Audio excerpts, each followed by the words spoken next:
Olá, seja bem-vindo a mais um Comente Bíblia. Hoje nós iremos falar no que resultou os milagres feitos por Pedro, né? E como a igreja reagiu. Fica comigo.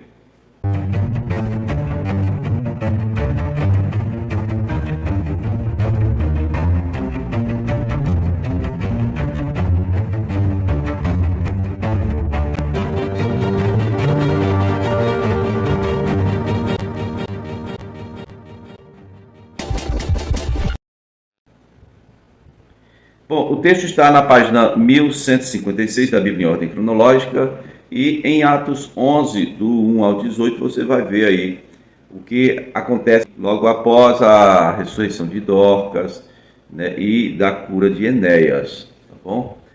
Na casa do Cornélio aconteceu algo tremendo. O Espírito Santo veio sobre todos os parentes e amigos mais próximos de Cornélio. Agora vamos lá, Atos 11. Diz: os apóstolos e os irmãos de toda a Judéia ouviram falar que os gentios também haviam recebido a palavra de Deus. Não foi nem o Espírito, mas a palavra. Assim, quando Pedro subiu a Jerusalém, os que eram do partido do circunciso, olha que partido de circunciso, né? Esse que eram os antigos fariseus, foram para a igreja, agora tem um partido dentro da igreja chamado circunciso, né? Criticavam Pedro dizendo: você entrou na casa de homens circuncisos e comeu com eles. Pedro, então, começando a explicar-lhes exatamente como tudo havia acontecido, ele vai dizer: eu estava na cidade de Jope, orando, tive aquela visão 3 vezes, o Senhor me convenceu aí, quando eu cheguei lá, aconteceu isso que vocês ouviram aí. Você vai olhar no versículo 15, onde Pedro conclui dizendo assim: quando eu comecei a falar, o Espírito Santo desceu sobre eles, como sobre nós no princípio. Teve língua de fogo? Não, é só questão deles terem falado línguas estranhas, como você viu no relato do último vídeo. Eles começaram a falar línguas estranhas. Então, Pedro diz aqui: eu me lembrei do que o Senhor tinha dito. João batizou com água, mas vocês serão batizados com o Espírito Santo. Se, pois, Deus lhes deu o mesmo dom que nos tinha dado quando cremos no Senhor Jesus Cristo, quem era eu para pensar em opor-me a Deus? Esse aqui é Pedro falando diante da igreja, se justificando. É o líder da igreja, o pastor geral, tendo que se justificar diante da igreja de Jerusalém, que tinha por pastor líder lá o Tiago, irmão de Jesus. Então, no versículo 18 de Atos 11, diz: ouvindo isto, não apresentaram mais objeções e louvaram a Deus, dizendo: então Deus concedeu arrependimento para a vida até mesmo aos gentios. Ora, até mesmo aos gentios, né? Que coisa. Eu acho que eles ainda estavam pensando aqui que era só para os judeus. A antiga aliança era só dos judeus, a nação israelita. E aí Jesus morreu só pelos judeus, né? Agora estamos no ano 41 e esse é o primeiro ano de existência da igreja em Antioquia. Vamos falar aqui rapidamente como foi que ela começou, os primeiros dias dessa igreja, né, em Antioquia. Só para você lembrar que quando diz aqui: então Deus concedeu arrependimento para a vida até mesmo aos gentios, parece até que eles não lembram que Pedro, em seu primeiro discurso, quando o Espírito Santo de Deus veio sobre ele, Pedro disse: não, isso aqui trata-se da profecia de Joel 2,38, onde diz que nos últimos dias derramarei o meu espírito sobre toda a carne. Não é sobre a nação israelita, é sobre toda a carne. Vossos filhos e filhas profetizarão, vossos velhos sonharão, vossos jovens terão visões, até sobre os servos e servas, né?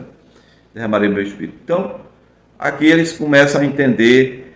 Na verdade, eu acho que faltou argumento, né, quando Pedro diz: quem era eu para me opor ao que Deus estava fazendo? É muito cruel essa questão de religiosidade vazia, né? Atos 11, do 19 ao 24, diz que os que tinham sido dispersos por causa da perseguição desencadeada com a morte de Estevão, liderada por Saulo, né, chegaram até a Fenícia, Chipre e Antioquia, certo? Essa região aí. Antioquia é o local onde nasceu a igreja, mas Fenícia e Chipre chegaram até lá, os que estavam dispersos por causa de Paulo. No versículo 19 ainda diz que eles foram anunciando a mensagem apenas aos judeus. Aí no versículo 20 diz que alguns deles, todavia, alguns cipriotas e sirineus, cipriotas, habitantes de Chipre, e sirineus, de Cirene, né? Lá no Egito, tá bom? Alguns cipriotas e sirineus foram até Antioquia. E lá em Antioquia começaram a falar também aos gregos, não só aos judeus, contando-lhes as boas novas a respeito do Senhor Jesus. E a mão do Senhor estava com eles, e muitos creram e se converteram ao Senhor. Nós vamos ver depois que na liderança da igreja aí em Antioquia, Barnabé e Lúcio, né? Barnabé de Chipre e Lúcio de Cirene. Não estou dizendo que tenha sido exatamente eles, mas o que acontece é que pessoas de Chipre e de Cirene foram até Antioquia, foram pregar e pregaram não só na sinagoga para os judeus ou para os gregos convertidos, mas falaram publicamente de Jesus em Antioquia. E o que eu entendo aqui é que o evangelho é uma semente que brota em qualquer terreno. Eles estavam pregando, saíram dispersos, anunciando Jesus somente aos judeus. Somente aos judeus. Porém, alguém de Cirene e alguém de Chipre ousou falar com os gentios, os gregos. E é isso que acontece. Foi a partir dessa pregação que em Antioquia começou aí a surgir a igreja, né? Verso 21 de Atos 11 diz que a mão do Senhor estava com eles. Muitos creram e se converteram ao Senhor. A notícia desse fato chegou aos ouvidos da igreja em Jerusalém. Olha, aí eles enviaram Barnabé a Antioquia. Por que não Pedro? Não é Pedro que é o pastor geral e que estava impondo as mãos sobre as pessoas para que elas recebessem o Espírito Santo? Não foi assim? Filipe pregou em Samaria, chamou Pedro. É simples. Pedro tinha acabado de sofrer uma censura aí por ter feito aquilo que Deus mandou. Não é só judeu cego religioso que traz problema para o evangelho, mas agora os novos convertidos ainda precisam de uma renovação da mente. Eles não conseguem compreender. Esse grupo de circuncisos dentro da igreja, que tinha o apoio de Tiago, esse grupo aí vai causar muitos problemas. É como se fossem os novos fariseus, né? Eles não têm a mente renovada, aceitaram a fé em Jesus, são salvos, mas eles não têm transformação de mente, não tem metanoia, não tem, não tem um novo posicionamento, não. E aí eles questionaram Pedro, então vamos mandar o Barnabé, porque Barnabé mora em Chipre, a terra natal dele é Chipre. E foram os cipriotas junto com os sirineus que começaram isso, então vamos enviar Barnabé. Pronto, enviaram Barnabé. Então o versículo 23 diz que este, ali chegando e vendo a graça de Deus, ficou alegre e os animou a permanecerem firmes, fiéis, e os animou a permanecerem fiéis ao Senhor de todo o coração. Ele era um homem bom, cheio do Espírito Santo e de fé, e muitas pessoas foram acrescentadas ao Senhor quando Barnabé veio. A igreja começou um pouquinho, a pregação, a obra missionária começou um pouquinho antes. E aí essa pequena comunidade agora recebe o Barnabé. Vamos agora a Atos 11, no versículo 25, você vai ver algo interessante aqui, sobre a visita de Paulo. E esse é o ano 43 depois de Cristo. É o 14º ano da igreja em Jerusalém, sob o domínio e liderança do Espírito Santo. É o 6º ano da conversão de Paulo. É o 3º ano da igreja em Antioquia, certo? Diz assim, Atos 11, 25. Barnabé foi a Tarso procurar Saulo, e quando o encontrou, levou para Antioquia. Assim, durante um ano inteiro, Barnabé e Saulo se reuniram com a igreja e ensinaram a muitos. Aqui não está dizendo que a igreja em Antioquia começou dentro de uma sinagoga. Não falo de um local específico, mas definitivamente não foi em uma sinagoga, tá? Em Antioquia, os discípulos foram pela primeira vez chamados de cristãos.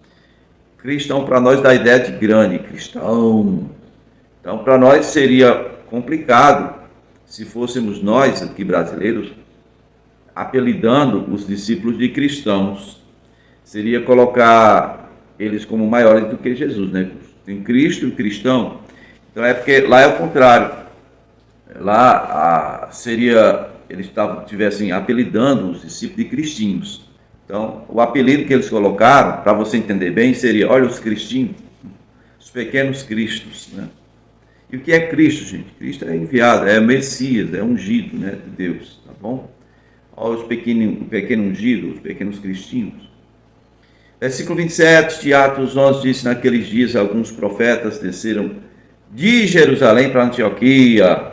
Um deles, chamado Ágabo, levantou-se e pelo Espírito predisse uma grande fome que viria sobre todo o mundo romano e que aconteceu durante o reinado de Cláudio. Verso 29 diz que os discípulos, cada um, segundo as suas possibilidades, decidiram providenciar ajuda para os irmãos que viviam na Judéia. Isso é de Antioquia, tá? E então fizeram enviando suas ofertas aos presbíteros pelas mãos de Barnabé e Saulo. Eita! A igreja já começou no terceiro ano dessa pequena comunidade, já levantou a oferta para socorrer a igreja de Jerusalém. Por quê? Porque um profeta predisse que ia acontecer fome. Quer dizer que eles esperaram a fome chegar? Não. Se o profeta anunciou que ia haver fome, então a igreja, crendo na profecia do profeta, já se organiza e para levantar recurso e socorrer a igreja de Jerusalém. Por quê? Porque a igreja de Jerusalém já tinha acabado a dispersão, muitos tinham voltado para suas casas, mas outros, quando voltaram, não tinham mais casa. Lembre-se que muitos tinham vendido suas casas, seus bens, tinham depositado aos pés dos apóstolos. E aí, como é que fica? Né? Passa a necessidade. Tinha muita gente necessitada, embora no início disse que ninguém tinha necessidade de coisa nenhuma, porque os bens de todos eles vendiam e colocavam aos pés dos apóstolos. Só que isso não dura para a eternidade. Então, antes era ninguém tinha necessidade, agora todos necessitados, todos têm necessidade. Bom, e a igreja pode arcar com isso? Não. Tem que arrumar serviço, tem que trabalhar, segundo o que o apóstolo Paulo vai dizer para uma igreja aí, uma certa igreja, tem que socorrer órfão e viúva. Tá? As viúvas, principalmente as viúvas que são verdadeiramente viúvas. O problema é que em Jerusalém eles achavam que Jesus iria voltar rapidinho. Isso aí. Esse é o problema de você pegar a produção de todo mundo e dar e distribuir igualmente para todos. Depois vem um tempo em que todo mundo vai passar necessidade. Bom? E isso era algo da parte de Deus. Essa questão de você socorrer um ao outro. Só que também agora é da parte de Deus que uma igreja gentia esteja quebrando a soberba da igreja de Jerusalém. Porque a igreja de Jerusalém, por ser uma igreja judaica, por ser a primeira igreja, ela se acha muito mais, muito melhor. Claro que é. Né? O centro da religião cristã está ali. Os apóstolos estão ali. Nem eles mesmos foram dispersos. Né? Estavam ali. Nesse ano, 43, para o ano 44, depois de Cristo, foi o ano em que o Tiago, filho de Zebedeu, ele foi morto, né, por Herodes. Esse Herodes aqui é o Herodes Antipas, Atos 12, 1.